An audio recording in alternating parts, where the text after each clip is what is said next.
Good morning, Laguna Woods. It's Wednesday, and we're halfway through our week of walking the final steps of Jesus as he went through it, especially the last day or two, on his way to the cross. And here we are at this beautiful setting out by the lake at Saddleback Rancho Capistrano campus.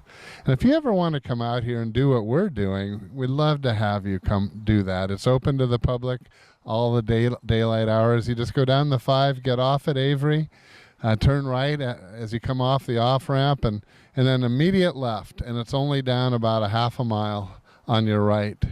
And you would enjoy it. I think we're out here by a lake. It's a beautiful setting.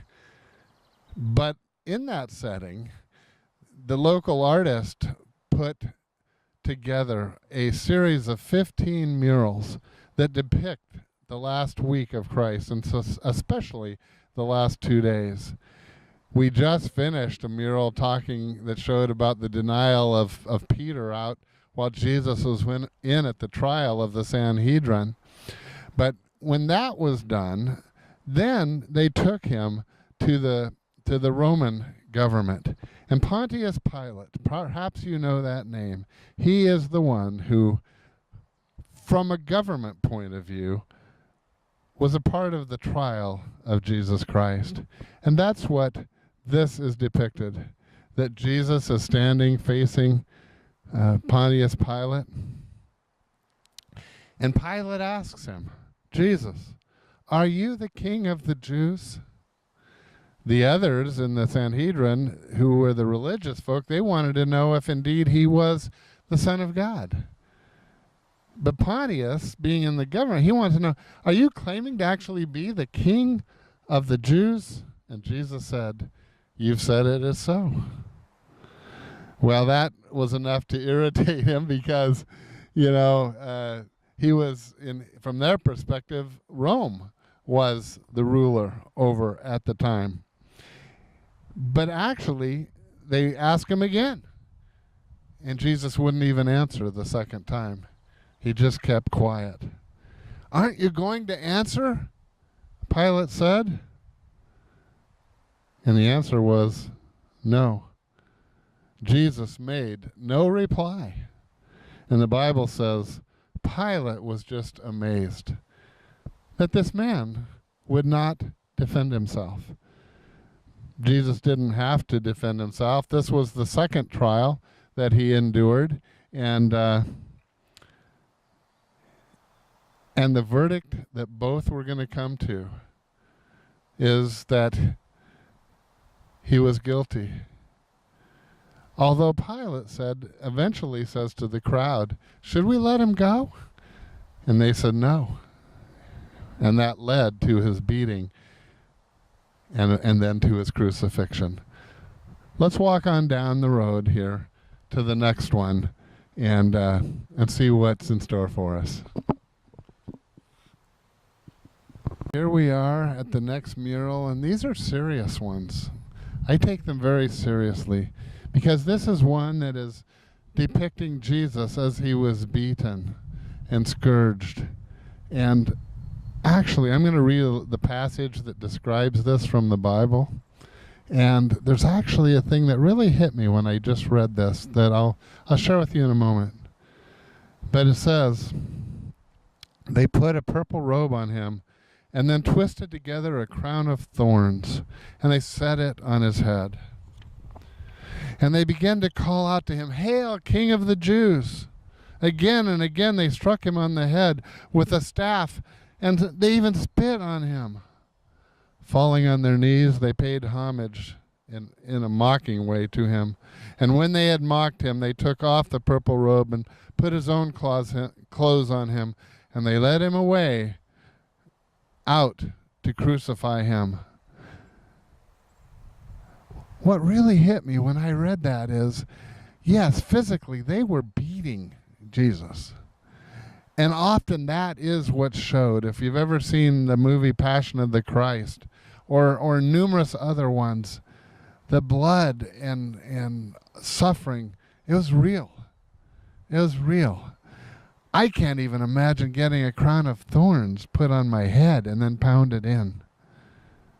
Those things were real. But as I read that passage, I think that maybe one of the most painful things too was just the emotional side of it. They were making fun of him. They were mocking him. They were spitting on him. The one who deserved none of it. None of it. But they were doing it to him. And that mocking continues right up, and we're going to see it while he's on the cross. The same thing.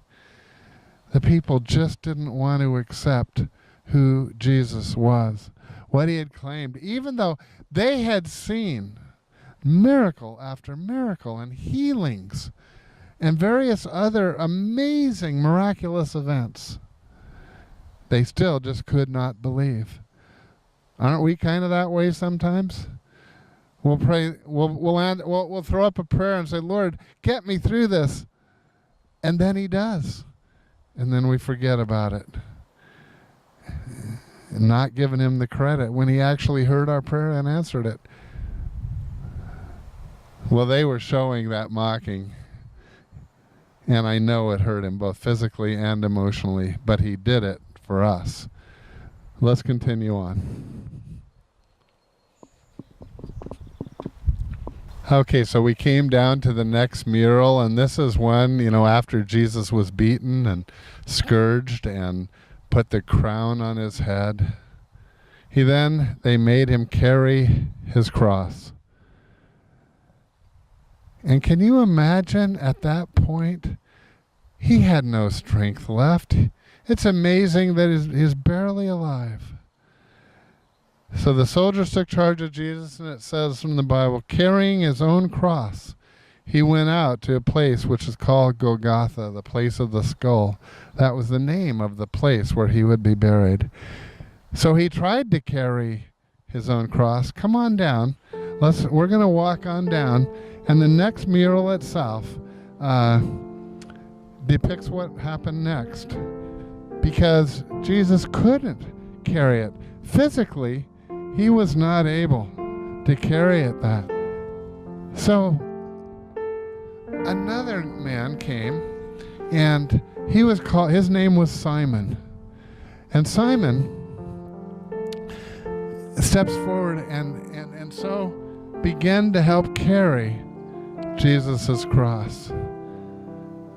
It even says, as the soldiers led him away, they see Simon, who was on his way in from the countryside. And they put the cross on him and made him carry it. I'm so glad that someone was there to help Jesus through those moments. What a day it was. What a day it was. And he did that for you and for me. Well, this has been a tough day. This is a tough, tough day. Now tomorrow, tune in, and we're going to see what happens next. Good Friday was not that good. We're going to talk about that tomorrow. But I hope you'll stay in for the whole week, because the end of this story is amazing. And I know you'll be rejoicing with us at that. See you tomorrow morning, Laguna Woods.